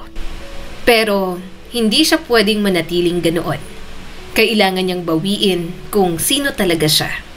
Mas napagtanto niya na kailangan niyang mahalin muna ang sarili bago ang iba. "Sure ka ba, ma'am? Ipapa-wolf cut mo to?" tanong ng stylist sa kanya. "Ang haba at ang ganda po ng buhok mo." Tumingin siya sa salamin. Determinado siyang maging siya at hindi maging anino ng kanyang kakambal. "Opo, sure na po ako." Habang ginugupit ang mahaba niyang buhok, bahagya siyang nakakahinga ng maluwag. At nang makita ang resulta, bahagya siyang napaluha. Okay din naman at bagay sa kanya yon. May kaunting bangs din. At nang isuot ni Luna ang salamin, mas lalo niyang nadama na siya talaga yon at hindi ibang tao. Pagkatapos niya sa salon, namili na rin siya ng ibang damit niya. Hindi naman talaga siya sobrang feminine gaya ng kapatid niyang si Lyra. Mas mahilig siya sa short, pants, sando at simpleng blouse. Mahilig din siya sa pastel colors at kulay black. Hindi rin siya maarte sa gamit. Nang magawa ang lahat ng yon, kumain lang siya sa mga kainan sa tabi ng bus terminal. Hindi naman kasi talaga siya mahilig sa mga restaurant. Sa kape, mahilig din siya pero mas pipiliin niya pa rin ang instant coffee. At simula ng araw na yon, tuluyan niya nang niyakap ang pagiging simple niya. Nang makauwi, nagulat ang kakambal niya nang makita siya. "Oo, nagpagupit ka?" Hinaplos ni Luna ang buhok. "Oo." Huminga si Lyra ng malalim. "Bagay sa'yo, nagmukha kang mas confident." "Salamat." Bahagyang napangiti si Lyra. Napangiti rin siya. Nung isang araw pa silang nag-iiwasan. Pero sa pagkakataong yon, hindi na nila napigilang yakapin ang isa't isa. Sorry na naramdaman mo yon simula bata ka." Umiiyak na sabi ni Lyra. Mahal naman kita, sis. Mas inggit nga ako sa'yo kasi walang pressure sa'yo. Nagagawa mo ang mga bagay na gusto mo kasi walang masyadong expectation sa'yo. Sa akin, marami. Kasi inaasahan nilang magaling ako all the time. Mas niyakap pa ni Luna ang kakambal. Sorry din. Sorry kung sobra akong naiinggit sa'yo. Sorry na nagpanggap ako bilang ikaw. Huwag na tayong mag-away. Hindi ko kaya kapag nag-aaway tayo. Ang bigat sa dibdib. Oo, ayoko rin na nag-aaway tayo. Napahikbi na si Lyra. Pareho silang mga parang timang na umiiyak. Pero nang magkatinginan, pareho na lang silang natawa. Simula ng araw na yon, mas lalong napatunayan ni Luna na walang kahit anong makakasira sa relasyon nila bilang magkapatid. Simula ng araw na yon, talagang okay na silang dalawa ni Lyra. Wala nang kahit anong sigalot at mas naging matatag pa nga sila. Yun nga lang, naaalala pa ni Luna si Jackson na hindi na nagparamdam sa kanya simula nang nangyari. Isang gabi, umuwi si Luna galing trabaho. Nag-overtime siya kaya late na siyang umuwi. Pero bahagya siyang natigilan nang makakita ng sports car sa harap ng bahay nila. Kanino to? Mahinang tanong ni Luna. Gayunpaman, hindi niya napinansin. Baka nakipark lang naman. Maliwanag dahil bukas ang ilaw sa banyo. Hindi niya na binuksan ang ilaw habang naghuhubad ng mga sapatos. Pero nagulat si Luna nang matapakan ang heels ni Lyra. Nang bumaba ang tingin niya sa sahig, bahagya siyang nagulat nang makitang nakakalat ang mga gamit ng kakambal niya. Parang pinaghubarang damit at nakita niya pa ang panty. Ano to? Kailan pa naging burara si Lyra sa gamit? Mahinang tanong ni Luna. Dumiretso tuloy siya sa silid ng kanyang kapatid. Pero bahagya siyang natigilan nang marinig ang boses ni Lyra. Napapadaing ang kanyang kapatid at parang nahihirapan. Nanlaki ang mga mata niya. Iniisip niya na may nakapasok na masamang loob. Lyra! Mabilis niyang binuksan ang pinto. Pero agad na patili ang kanyang kakambal nang makita siya. Agad niya namang sinara ang pinto. Lumakad siya papuntang sala. Pilit winawaksi ang makamundong bagay na nakita niya kay Lyra. Sino ba namang hindi magugulat? Hindi naman nagdadala ang kakambal niya ng lalaki sa bahay nila. Kung may dadalhin, hanggang sala lang. Kahit sa mga dating boyfriend nito, hindi naman ganoon. Kaya gulat na gulat siyang makita ang kapatid na may nakapatong na lalaki. Natapakan niya pa ang panty ni Lyra, kaya agad niyang sinipa yon. Ano ba yan? Hoy, Luna! Hindi ka talaga marunong kumatok. Huwag mo akong isusumbong kay na mama at papa. Sabi agad ni Lyra pagkatapos magbihis. Napairap si Luna. Alam kong malandi ka, pero hindi ko inasahang aabot sa point na ganito. Sino yan? Lumabas ang gwapong lalaki sa kwarto ng kanyang kapatid. Bihis na ito at hinawakan sa bewang si Lyra. Biglang napaiwas si Luna. Naalala na naman ang nakita. Okay lang yan.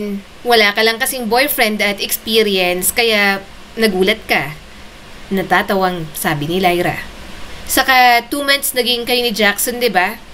Ano, wala kayong naging experience sa kama? Desperada ka naman sa kanya. Sana nagpabuntis ka na para hindi nakatakbo. Nalaki ang mga mata ni Luna. Hindi ako ganyan at hindi ko kayang gawin kay Jackson yon. Magbubuntis ako kapag handa na ako. Huwag mo akong bigyan ng ganyang suggestion. And, excuse me, wala pa kaming ginagawang ganyan ni Jackson. Wholesome yung sa amin, hindi katulad yung ganito. Nagsalita naman ang boyfriend ng kanyang kapatid. I'm sorry kung naabutan mo kaming ganito. Sorry, hindi na maulit. Next time, sa bahay ko na lang siya dadalhin. Hoy, anong sa bahay mo? Isusumbong kita kina mama at papa. Bulalas ni Luna. Ano, Lyra, pumatol ka rito? Mukhang walang gagawing tama sa buhay mo. Si Cholo to? Medyo natatawang sabi ni Lyra. Sorry na, matatanda na naman kami. Hayaan mo na kami. Nagkakilala kami sa Singapore. Nag one night stand lang kami. Hindi ko alam na susunod siya. Anong one night stand? Biglang na-stress si Luna. Hindi ka naman ganyan. Napakagatlabi si Lyra. Gwapo eh. Saka, buntis na ako. Pananagutan ko siya, don't worry. Pakakasalan ko siya at haharap sa pamilya niyo. Seryosong sabi ni Cholo. Mas lalo siyang nawindang sa dalawa. Mabuti na lang talaga. Hindi natuloy si Jackson kay Lyra. Yun naman pala ang excitement na hinahanap ng kapatid niya. Bahala nga kayo sa mga buhay nyo. Basta wala akong naririnig na kung ano-ano dyan susumbong ko na talaga kayo. Bulalas ni Luna bago pumasok sa kanyang kwarto. Hayaan mo na siya. Para kasing tatandang dalaga na lang. Rinig niya pang sabi ni Lyra, kaya agad siyang napairap. Dahil nga nabuntis na ang kanyang kapatid, pinakilala na nga sa pamilya si Cholo. At dahil malapit nang mag-settle down ang kanyang kakambal, yon at nasa kanya na naman ang pressure na maghanap ng boyfriend. Lumipas ang mahigit na 6 na buwan mula nang tuluyang lumayo si Jackson sa buhay ni Luna. Sa loob ng mga buwang yon, sinikap niyang maghilom at tanggapin na wala na talagang pag-asa. Ngayon, nakasuot siya ng simpleng beige na dress, hawak ang maliit na clutch bag, habang pumapasok sa isang hardin na pinalamutian ng mga puting rosas at ilang ilaw. Luna! Tawag ng kaibigan niyang si Mara. Akala ko hindi ka makakarating sa kasal ko. Ang tagal mo! Ngumiti si Luna at niyakap ito. Hindi ko palalampasin ang araw na to. Isa to sa pinakamasayang sandali mo. Habang nag-uusap sila, napansin niyang may lalaking nasa gilid ng hardin. Nakatayo malapit sa mga mesa ng mga bisita. Hawak ang isang maliit na kahon na may ribbon. Pamilyar ang tikas, ang postura, at ang tahimik na paraan ng pagtingin nito. Jackson? Mahinang usal ni Luna sa pangalan nito. Parang tumigil ang oras. Humigpit ang hawak ni Luna sa baso ng juice. Sa unang pagkakataon mula nung gabing yon, nakita niya ulit ang binata. Pagkatapos ng seremonya, tumingin si Mara sa kanya. Luna, baka gusto mong magpahinga muna sa likod. Nandun yung garden swing, tahimik doon. Alam ko naman na madaling maubos ang social battery mo. Gumiti si Luna at naglakad papunta sa lugar na yon. Hindi pa siya nakakalayo nang naramdaman niyang may papalapit na mga hakbang. Luna! Tawag ni Jackson sa kanya. Hi! Mahinang bati ni Luna at pilit na pinapakalma ang sarili. Hi! Sagot ni Jackson kasabay ng mabigat na pagbuntong hininga. Matagal na. Oo, matagal na nga. Sagot niya rito. Tahimik silang tumingin sa isa't isa. Wala nang galit sa mga mata ni Jackson, pero hindi niya maintindihan kung anong emosyon ang nasa mga mata nito. Umupo si Luna sa bench at tinapik ang kabilang pwesto. Pwede kang umupo. Ngumiti si Jackson ng bahagya at naupo. Hindi ko alam kung anong sasabihin ko. Ako rin. Pero may gusto lang akong aminin. Sana makinig ka na this time. Tapat na sabi ni Luna. Huminga siya ng malalim. Matagal ko nang gustong humingi ng tawad. Hindi lang dahil nahuli mo ko, kundi dahil nasaktan kita. Niloko kita. Oo, pero higit sa lahat, niloko ko rin ang sarili ko. Naiintindihan ko kung hindi madali para sa'yo na patawarin ako. Gusto ko lang na malaman mong totoo lahat ng naramdaman ko. Hindi ko man sinabi ang totoo kung sino ako, pero lahat ng tawa, lahat ng alaala, lahat ng pagtingin, lahat yun totoo. Simula college days pa lang, kilala na kita. Bago mo paligawan ng kakambal ko, may pagtingin na ako sa'yo. Nung una, hahayaan ko naman kayong maging masaya. Kung gusto niyo talaga ang isa't isa, hindi ako papagitan ron. Pero nakikita kong walang interes sa'yo ang kapatid ko at umaasa ka. Kaya nang magkaroon ako ng pagkakataon, sinunggaban ko na, I'm sorry. Sorry na hindi ako ang Lyra na gusto mo. Isang malalim na hininga ang pinakawalan ni Jackson bago nagsalita. Alam mo, Luna, ilang gabi kong sinubukang kamuhian ka. Sinubukan kong isipin na masama ka. Pinaglaruan mo lang ako. Pero tuwing naalala ko kung paano mo ako pinatawa, kung paano mo ako kinausap, kung paano mo ako pinakikinggan ng walang halong panghuhusga, hindi ko magawa. Hindi ko magawang kamuhian ka. Napakagatlabi si Luna at tumulo na ang mga luha. Mahal pa rin kita, Jackson. Hindi ko alam kung hanggang kailan, pero hindi ko rin kailangan ng kapalit.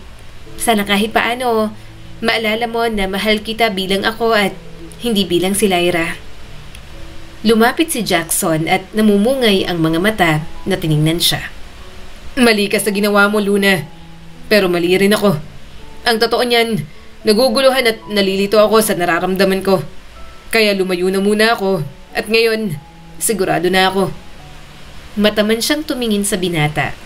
Miss na miss niya na ito, pero alam niyang hindi niya ito pwedeng halikan at yakapin. Siguradong ikaw ang mahal ko, Luna, saad ni Jackson. Sa 6 na salitang yon, tuluyang kumawala ang mga luha ni Luna.